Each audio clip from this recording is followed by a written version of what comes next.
Kentucky has been known for bourbon, baseball bats, and horse racing. Today, though, we tell the story of Kentucky's product from the Appalachian part of the state, a soft drink known as Ale-8-One.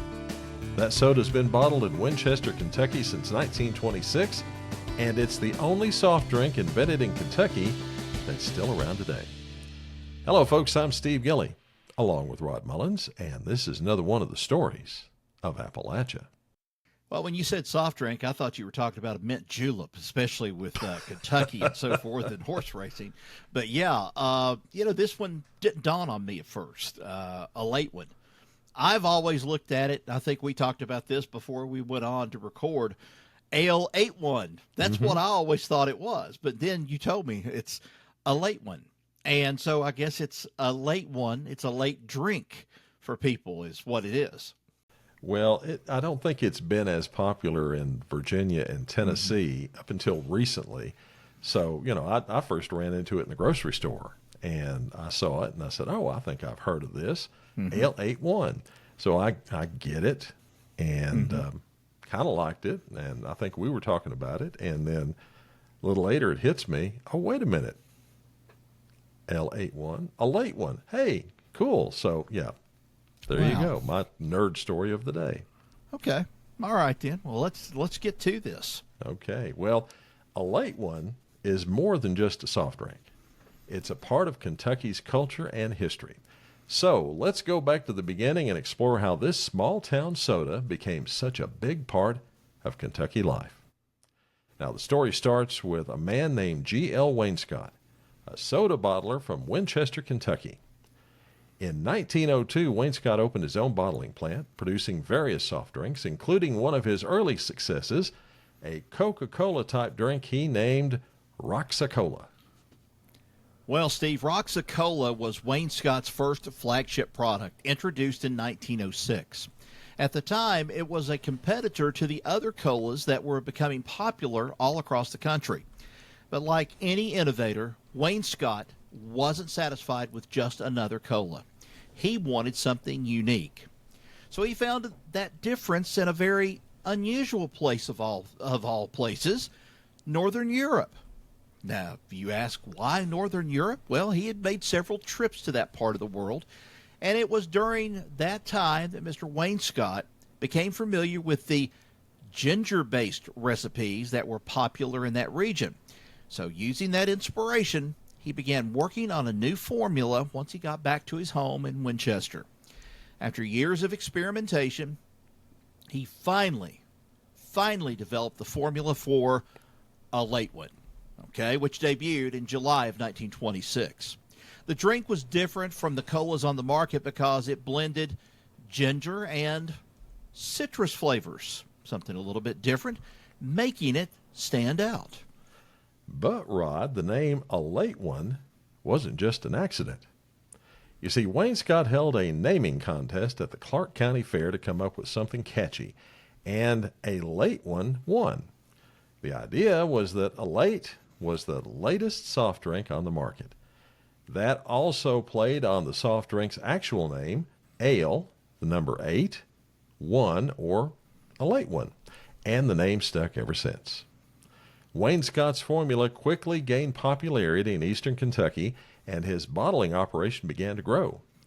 In 1935, he expanded the business by purchasing an old livery stable in Winchester and converting it into a larger bottling plant. And for nearly a decade, Wainscott continued to oversee the growth of his soft drink business. But in 1944, Wainscott passed away, and the company entered a new chapter. Half of the company's stock went to his wife, while the other half was distributed among his employees. Well, Steve, when Wainscott's wife died in 1954, her share of the company went to her brother, Frank Rogers. Rogers later bought out the remaining stock in 1962, officially incorporating Ale-8-One bottling company. Frank Rogers later passed the business on to his son, Frank Rogers Jr., who became the manager of the company. Under his leadership, Ale-8-One continued to grow, and in 1965, they built a new bottling plant in Winchester. One major change, though, came in 1968 when the company discontinued the production of Roxa Cola to focus entirely on Ale-8-One. By 1974, all other products had been phased out, and Ale-8-One became the sole focus of the business. The company has been run by the Rogers family ever since. Well, Rod, one of the most interesting aspects of Ale-8-One is its secret formula. To this day, the exact recipe remains a closely guarded family secret. Only 2 people currently know the full recipe: Frank Rogers III, the former president of the company, and his son, Fielding Rogers, who's now the company's president.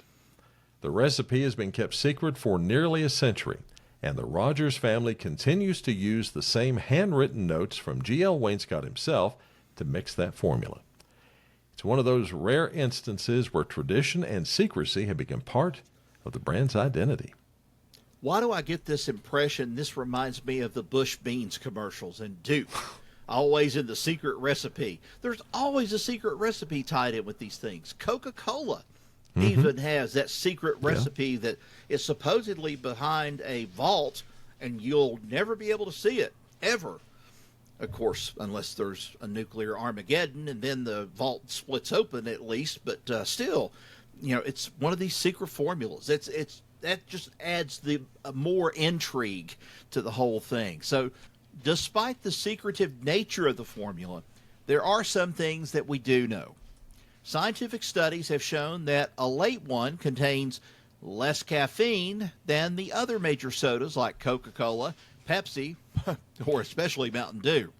Now, it has a unique blend of ginger and citrus flavors, which sets it apart from other soft drinks. Now, you might be thinking, too, well, there's such a thing as ginger ale. Is it anything close to that? Well, Steve, you've tasted it. Is it close to ginger ale, or is it different than ginger ale? It is different than ginger ale, I will say that, yes. Okay. Well, while Ale-8-One has remained true to its original recipe, the company hasn't been afraid to innovate over the years.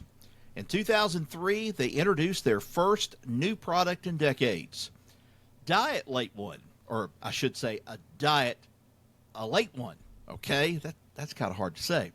Anyway, Diet Ale-8-One, which was renamed Ale-8 Zero Sugar in 2020, was designed for those who wanted the classic taste of Ale-8-One, but with no sugar. It contains artificial sweeteners like many other diet drinks. Well, Rod, a few years later, in 2011, they introduced a caffeine-free version of the diet drink. Then in 2018, my favorite, Cherry Ale-8, made its debut.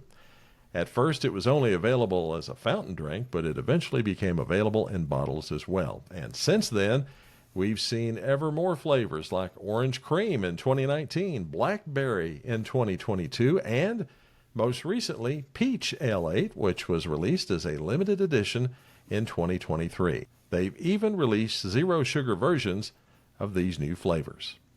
Now, the addition of these new flavors has helped Ale-8-One appeal to a broader audience while maintaining its reputation as a unique and regional favorite.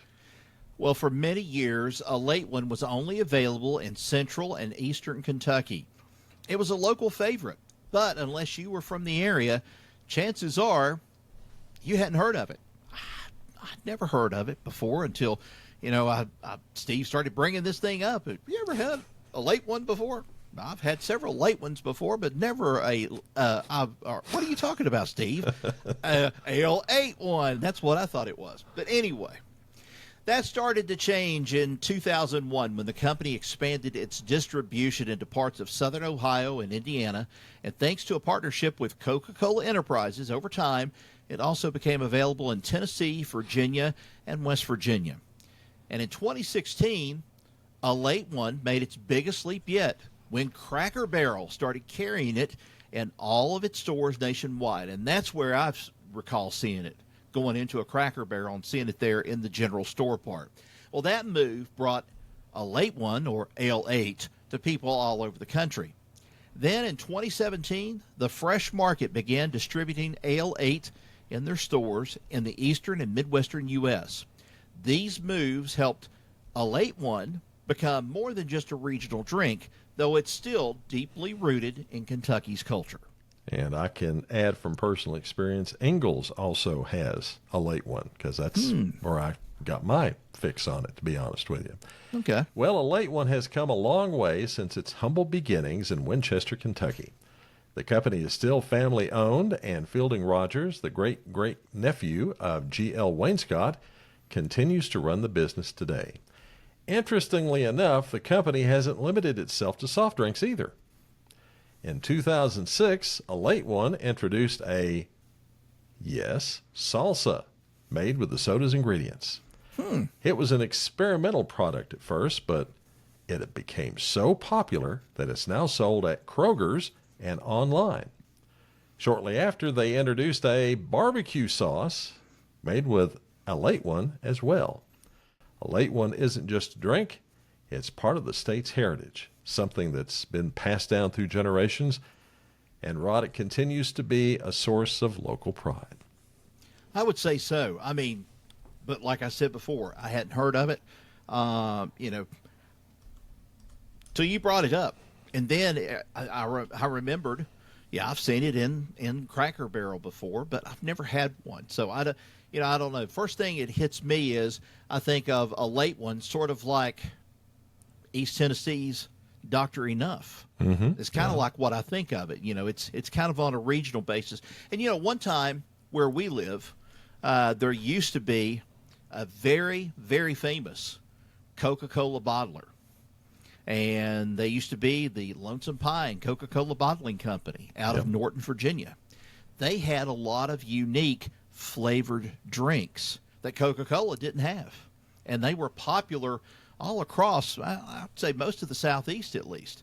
But, this is just a unique story in and of itself about the story of a late one. And, hey, is this in any way as... let me ask you this, if you know this by chance, Okay. Where does Royal Crown Cola come into this? I haven't looked into Royal Crown, RC. We've had so many requests for stories about soft drinks since we did the one on Dr. Pepper a few months ago. And so that's why I figured, we'll start with a late one. I'd like to move on and do something about Dr. Enough. Right. Mr. Pibb, whatever we can find that has roots in Appalachia, and bring that story to folks as well. But RC Cola hadn't really struck me. I think, was it not from Chattanooga? It may have been, of course, with the moon pies and so forth. But, the only local place around these parts, at least where I can get RC Cola if I want one, is Whitesburg. Really? And in Whitesburg, Kentucky. And they have a huge billboard that says, welcome to Whitesburg or something, home of so many thousand people and one or two grumpy old men. That's what it says on the billboard. I'm not lying, but it used to say that at one time. But still, I started thinking of Royal Crown Cola at that time because whenever I would go into Kentucky, that's the dominant drink I used to see when I was growing up. Yeah. I didn't see Pepsi and Coke as much as I saw RC Cola. Yeah, I remember being little and actually drinking more RC than Coke. And actually, I kind of liked it better. I haven't drunk it in a long time. I don't know if I'd still feel that way, but way back then in prehistoric times, that was my drink. Yeah. I've had it before. I've had it recently. I can say in the last couple of years I've had it, and I don't mean this bad. It's kind of like a flat Pepsi or a flat Coke. Okay. Kind of got a little bit of flatness to it. Maybe it was the bottle. I don't know what it was, but it just didn't have the zing that Pepsi or a Coca-Cola had. So, but you've kind of got me interested in this now of a late one. I might want to go and try one and see, if this stuff is really as good as they talk about, and especially the salsa. That sounds interesting to me. I mean, the barbecue sauce is really intriguing. I mean, Coke and Dr. Pepper have their own kind of barbecue sauce, so to speak, or at least people have that recipe, but that sounds unique too, of a late one barbecue sauce. And folks, that's the story of a late one, a soft drink that started in a small town in Kentucky and spread throughout Appalachia and beyond. Another one of the stories of Appalachia. Thanks for listening. Be sure to subscribe to the Stories Podcast. You'll find us on Spreaker, Apple Podcasts, Spotify, Player FM, or wherever you get your podcasts. Till next we meet, y'all take care. So long, everybody.